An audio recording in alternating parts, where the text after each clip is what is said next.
زما امت په فخر په قران، زما د امت شرافت چې دی هغه قران کریم دی، عزت چې دی هغه قران کریم دی.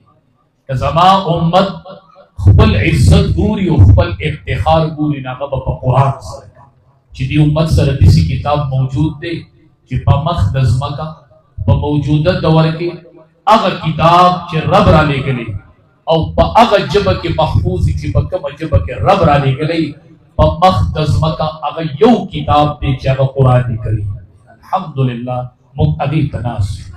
دا بچي هغه زده کوي او دا مدارس د قرآن د برکته آباد دې مدارسو کې د هغې کلام خدمت کېږي چې کوم کلام رب را لېږلی او کومه ژبه کې موږ ته رب را لېږلی دی په هغه ژبه کې محفوظ کلام په دې مدارسو کې دی او د هغې خدمت کېږي.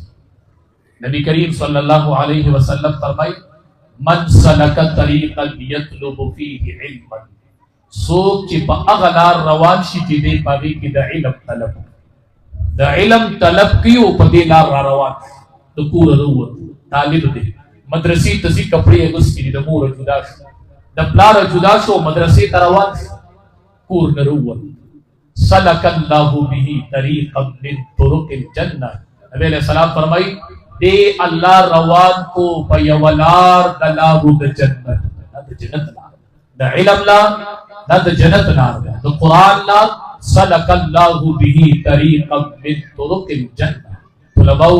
علماو دا د جنت لار ده چې د علم او د قرآن او د احادیثو په لار باندې روان د جنت په لار سیده شوي او د جنت په لار روان دا لار مه پرېږدئ. په دې الله زموږ استقامت نصیب.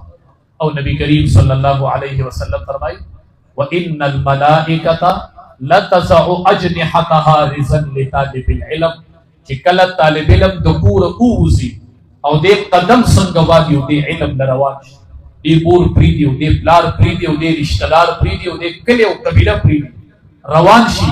وَإِنَّ الْمَلَائِكَةَ لَتَضَعُ أَجْنِحَتَهَا رِضًا لِطَالِبِ الْعِلْمِ. مونږ چې د میلمه استقبال کوو مونږ ورته قالین خور کوو، مونږ وایو د پاسه پې راځه او وی پیزار وباسئ نه نه دا ما تا ته خور کړی راځه پې د پاسه پې راځه د پیزار سره پې ګرځه.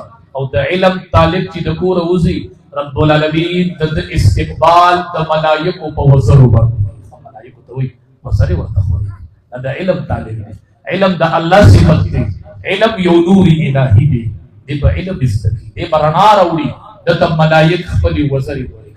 وګورئ احادیث مبارکو کې راځي طالب چې د کوره ووته او د څو پورې دی واپس کور ته نه دی راغلی دا مستجاب الدعوات دی، د ده دعاګانې الله قبولوي. دا مستجاب الدعوات دی قرآن او احادیثو د ناست هغې کتاب ته ناست دی چې رب هغه کتاب را لېږلی دی. خوش قسمته یې چې داسې بچي لرئ